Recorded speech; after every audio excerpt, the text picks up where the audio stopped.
রাস্তার ধুলোর সাথে যাদের জীবন মিশে গেছে, প্রতিদিন তাদের দেখি আমরা, তবে পাশ কাটিয়ে চলে যাই।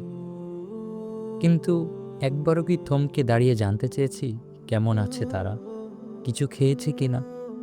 সমাজ যাদের অপ্রয়োজনীয় বলে দূরে ঠেলে দিয়েছে, পরম মমতায় তাদের বুকে টেনে নিয়েছে আপন ঘর ফাউন্ডেশন।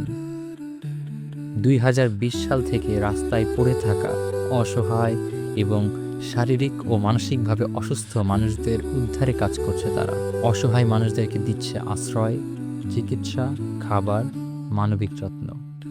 এই অসহায় মানুষরা এখানে আশ্রিত নয়, তারা আমাদের পরিবারেরই একজন, আপনজন, আমাদের মেহমান। ঔষধের চেয়েও আমাদের আপন ঘর ফাউন্ডেশনের বড় চিকিৎসা হলো ভালোবাসা, যার মাধ্যমেই শুরু হয় চিকিৎসার প্রথম ধাপ।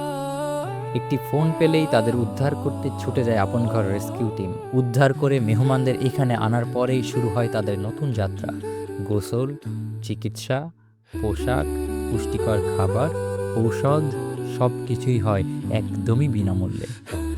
যে মানুষটি একসময় কথা বলতে ভুলে গিয়েছিল, যত্নের স্পর্শে আজ সে আবার হাসতে শিখেছে, ফিরে পেয়েছে হারিয়ে যাওয়া পরিচয়। কেউ কেউ খুঁজে পেয়েছে পরিবার। এখানে তারা একা নয়, থাকে আপন ঘর পরিবারের সাথে।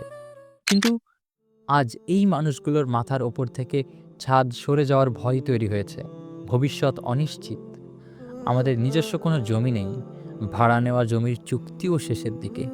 আমাদের মেহমানদের ভবিষ্যৎ কি আবারও সেই পাষাণ রাস্তায় ফিরে যাবে? আসুন, তাদের এই আপন ঘরকে আমরা হারিয়ে যেতে না দেই। একটি স্থায়ী ঠিকানার জন্য আজ আপনার বাড়িয়ে দেওয়া হাতটাই তাদের বাঁচার স্বপ্ন। চলুন না, মানুষ হয়ে মানুষের পাশে দাঁড়াই।